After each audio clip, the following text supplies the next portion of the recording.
Best Boy still doing best boy things with the ending of this episode, and also phrasing.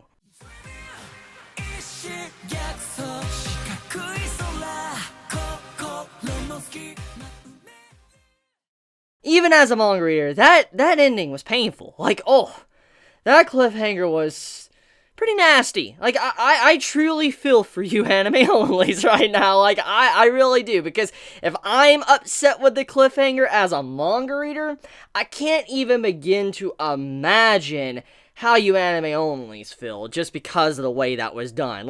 Twice coming out, he's like, I know these kids. Wait, I don't know them. Who are they? I love it. I love my boy. I love my boy Twice. But, just that ending, just the way it was getting really good. We have the epic action scene happen where they just land in and you see Mr. Compress on the ground and all that. Really good scene, and it just made me want more. And I was like, really? You play the ending song right there? Come on now. It honestly felt like a very short episode to me. I watched this episode 3 times, no joke, and it still felt short every single time I watched it. And it just, yeah, that's just the beauty of My Hero Academia Season 3, people. Dark Shadow.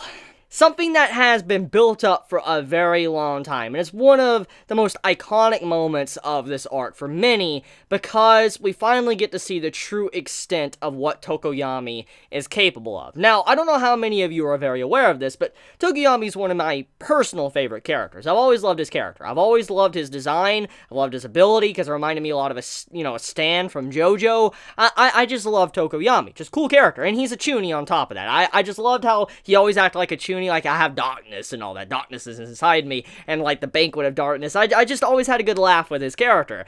And this was the first real time we got to see his strength, the extent of his strength, and what he really is capable of, and what he could potentially be capable of in the future of the series. So to get right into that, Dark Shadow, Tokoyami's quirk, is pretty OP. Because let's put this in perspective. Moonfish, which was KO'd in this episode, by no means was a weakling. I just want to clarify that for you anime onlys. Moonfish, even, Mr. Compress, he actually even talked about it in the episode when he was talking to, Izuku and all them. He's like, this man was able to take down Moonfish that was a cutthroat death row inmate. I mean, he was impressed by it. That's why he snatched Tokoyami as well. And so Moonfish by no means was a weakling. He was very strong. I mean, he even demonstrated in his fight against Bakugo and Todoroki, which in a lot of ways have even better quirks than, Moonfish. He was able to fight against them like it was kind of nothing and just pin them up against the wall. I mean, he had the height advantage. He was able to get above them, see what's going on around him. He was able to attack in multiple different ways and directions. He was able to maneuver around the terrain like nothing with his quirk. I mean, Moonfish was pretty good. He was really strong, and that really says a lot when you see someone like Tokoyami come in and just destroy him. It wasn't necessarily Tokoyami, it was Dark Shadow, and just destroyed Moonfish like it was nothing. KO'd this man, grabbed him, squeezed him, slung him into a bunch of trees, and when you see the man's teeth get knocked out and he flies backwards, which is pretty ridiculous. And that says a lot about Dark Shadow's overall brute strength. Just imagine something. If he was able to do something like that to Moonfish, imagine if, let's say, Izuku was to get hit by that, or any other character a part of Class A, it would not have been good at all. Something like that could have easily have killed one of Tokoyami's friends, which is why he was scared and upset with himself, and why he apologized and got down on the ground when he was, finally under control again of Dark Shadow. This is something that Tokoyami has to deal with every single day. Just for clarification, Dark Shadow gets stronger every single night, and when night comes around, it's very strong, and it's very hard for Tokoyami to control. And so if he doesn't keep himself in check, something like this happens. Something like what we just saw in this episode will happen. And that right there has to be one of the scariest things. Is someone like Tokoyami that realizes that their quirk is that dangerous, that could easily just, be a loaded gun and come out of nowhere. It's gonna scare you, because one moment, if you're not controlling yourself, you could easily hurt a lot of your friends or even kill them. And you could see that he's really bothered by this, which shows that he's very aware that he needs to figure out a way to control himself, control his emotions. And he even says he let his emotions get the better of him. He got angry. He wanted to protect, Shoji and all that with what Moonfish did to him. He got angry, and then, Dark Shadow got out of control. So it shows that Tokoyami, one of the big reasons he's upset with himself is because he could not control his own self. So this really puts a whole new perspective on, 8th grade syndrome when it comes to Tokoyami. Because, I mean, normally in, like, anime or manga, you probably hear a character having, like, Shuni syndrome or 8th grade syndrome, and that's kind of what Tokoyami's character is. He's kind of, like, based on that. But it's taken to a whole new level, because even though he's like, I'm molding the darkness, or I'm trying to keep back a great darkness within me, or hold it back, technically he's legit doing that. He's actually keeping darkness within him, because if he doesn't, it's going to hurt everybody around him. So I like the spin on that. The, 8th grade syndrome with Tokoyami, it was a really nice design to his character, which is why I fell even more in love with his character after this arc. So, yeah, tell me your thoughts, anime onlys. How do you feel about Tokoyami? How do you feel about his character and, his quirk, and how he demonstrated he was even able to take out someone like Moonfish? And like I said, once again, to reinstate the fact, Moonfish is not weak, by no means. He is an insane, crazy strong fighter, and for him to be taken out, that's impressive. So, yeah. This also lets us know that Tokoyami is definitely near the top of the class in terms of just strength level. I mean, if he wasn't going up against someone like Bakugo or Todoroki that could use light-type quirks, or someone like Aoyama if he used to use, like, his navel laser, then, obviously Tokoyami would be one of the strongest of the class just because of his brute strength with Dark Shadow. Let's talk about the Toga, the Ochako, and the Tsuyu stuff. So, Toga, I love her. Okay, I'm not even gonna hide that. I love Toga. She is one of my favorite female characters in the series, and I just love how psychotic she is. It really adds a nice, good, I guess, twist to My Hero Academia, because we haven't really seen a real psychotic character yet, and we really get to see that within her, especially with this episode. And this is the first real look for anime onlys to see an insight to her character. And before I get into discussing her or talking about her, anime onlys, how do you feel about her? How do you feel about Toga as a character? Do you think she was unsettling and creepy enough to be, like, really important for future arcs? Let me know your thoughts. Do you like her enough for her to continue to come around? I'm very curious on how you feel about that. I think the way the scene was done, there were certain parts of the scene I think that the manga did better. But at the same time, with the scene where Ochako was on top of, Toga and holding her down, that scene was way better than the manga. Because the way the voice acting was done, the way Toga displayed herself, she was talking, it's like, you just want to become the person, right? Like, you love the person enough, you just want to dress up as them, you want to become them and all that. And I'm like, yo, what?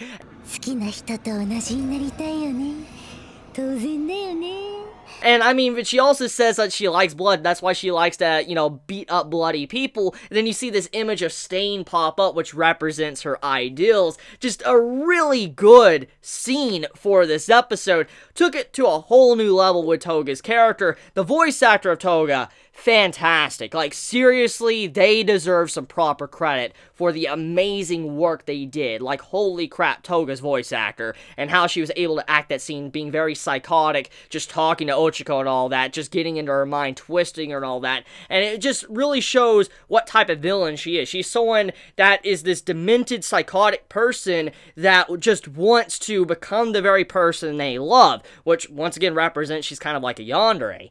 And yeah. Now, on top of that, though, I do like the way the POV was done with her scene. When she was looking at Tsuyu and Ochako, and you see her knife pop out of the screen, and she's looking at both of them, and she shifts the knife over.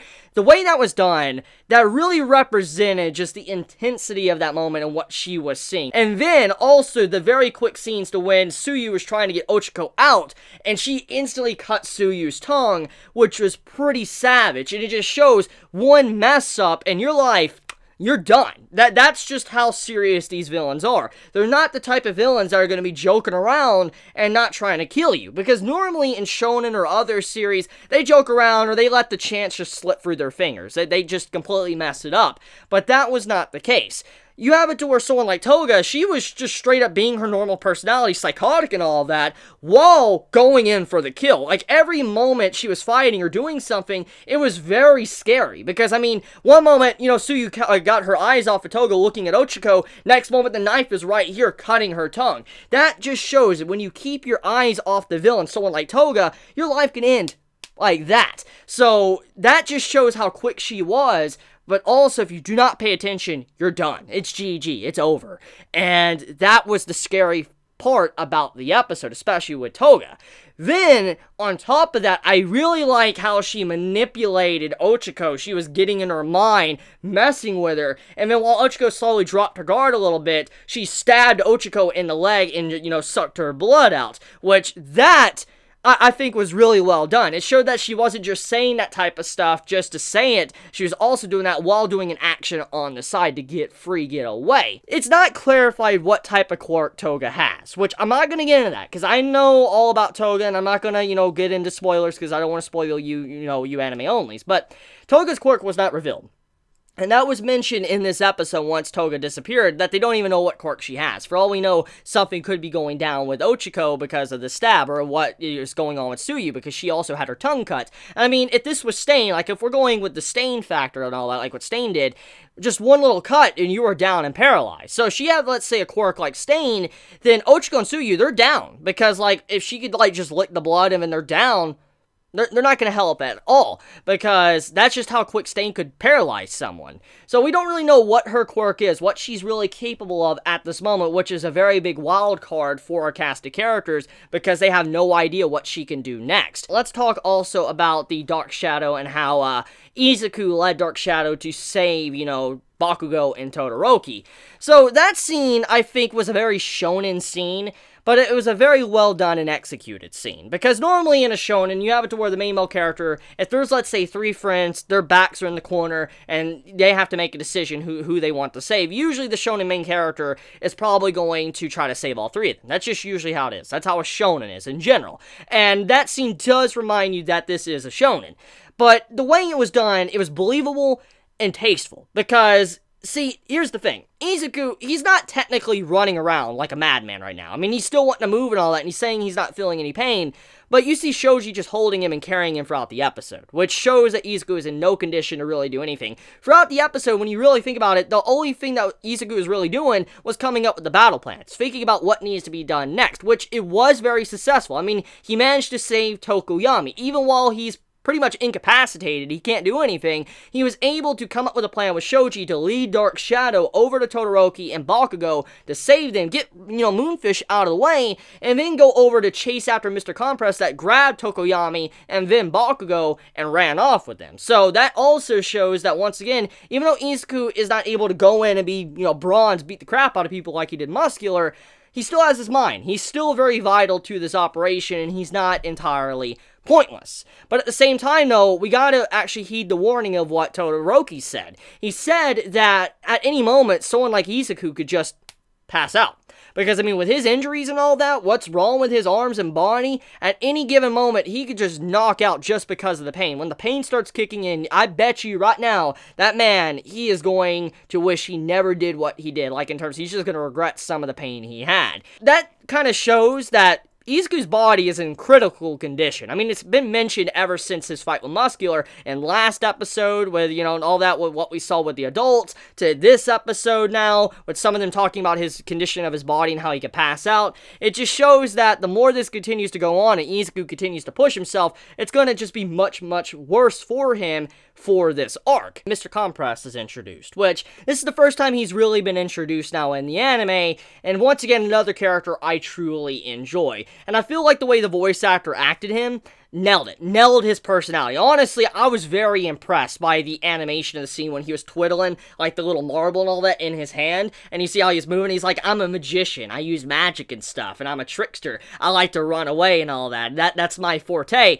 I'm just like, I love this. I like the voice actor for the scene, the way he brings him to life, and just the entire sequence of that, it just shows how scary he is, too, because, number one, we gotta also listen to what Izuku said. Their guard was completely up. They were paying attention to all their surroundings. They were paying attention to where Bakugo and Tokoyami were. But out of nowhere, gone. They were completely gone. And when that shocked phase of Izuku, when he was just looking shocked like we had our guard up, that shows that these villains are no joke. They are not playing around whatsoever. They came here for a reason, and they are going to be getting it done. Now, let's get that out of the way, okay? I know for a fact many are going to be bringing up a certain comparison to a series thanks to what's going on right now in the story. And I'm just going to tackle it right now. I want to tackle it early because I know many are going to be complaining about it, and I just want to get out of the way because I remember it was the same thing when the manga got to this point, but then everybody, got shut up and had to put a sock in their mouth because after the complaining was done, Horikoshi proved them wrong. But anyways, many are assuming that Horikoshi or My Hero Academia in this arc, if you're like new to this arc or whatever and you noticed it, many are assuming that Horikoshi's potentially copying Naruto, copying the Sasuke stuff. For instance, when Orochimaru and all that captured Sasuke and he was taken away and stuff, many assumed that this going on here with Bakugo and Tokoyami is very similar to that. They're getting snatched, kidnapped, and we're going down that same path of where, Naruto chased after Sasuke for the entire series, and his entire main objective kind of changed from wanting to be a Hokage to, I need to save my friend. And I'm sorry, I'm just going to make sure I say it right now, it's not going to turn out like that. It's not going to turn out like a Naruto wannabe. I'm going to get that out of the way. I'm sorry. I'm just stating it because I don't want to deal with it. I know many are going to be complaining about it, and I just don't want to put up with it in the comments. I'm just telling you right now, do not worry. It's not turning into that type of stuff with Naruto chasing after Sasuke or Izuku chasing after Bakugo. It's not happening, okay? Just make sure I clarify. Don't want to deal with it. Wanted to get that out of the way, wanted to tackle that elephant in the room before it gets any further. I think animation art was honestly a lot better than it really should have been, especially for this episode. I mean, I understand the Dark Shadow stuff, but I'm just extremely impressed with how great the art animation was for all the scenes in this episode. I mean, even scenes that were kind of irrelevant. Which, oh yeah, speaking of scenes, little scenes, I need to get in the miscellaneous. Let's talk about the Momo stuff. So Momo, the scene's very quick, but it's very important, very vital. Momo manages to get a win for the hero side. She manages to stick on something to the Nomu, which in turn is something very critical and vital for the future of the series. And so even though Momo was down for the count, could barely move, she was able to do something that benefited everybody, even if something goes wrong. The worst case scenario happens in this arc. Aoyama was hiding in a bush. Now this scene, I want to be honest, I was disappointed. When I first read this in the manga, I was very disappointed with my boy, Aoyama. I mean, I never thought he was one of my favorite characters. I thought he was funny just because of the navel laser, like the belly laser stuff, but I never thought he was, my favorite character. But I was disappointed in him because out of everything we have seen from all of the Class A, we've seen how they've demonstrated their true heroes. They rush in to save anyone. Look at Izuku, perfect example. Shoji, Tokoyami. I mean, what they do to try to save individuals. Even Momo right then and there in this episode. So, seeing Aoyama hide behind a bush while, Twice and Dabi are just walking through the forest, it makes you really upset. You're like, get in there. If you did something, maybe, you could stop whatever's about to go down. But he didn't. He sat there and was hiding and just scared. Which, in a lot of ways, is very realistic. But at the same time, it makes you disappointed. But it makes his character fascinating because you know that this could potentially lead into character development for him. For him to overcome this weakness of him being a straight-up coward. But I want to end it there. Let me know your thoughts in the comments below. If you enjoy my content, please subscribe. If you like this video, please leave a like. I love you guys. Chibi out.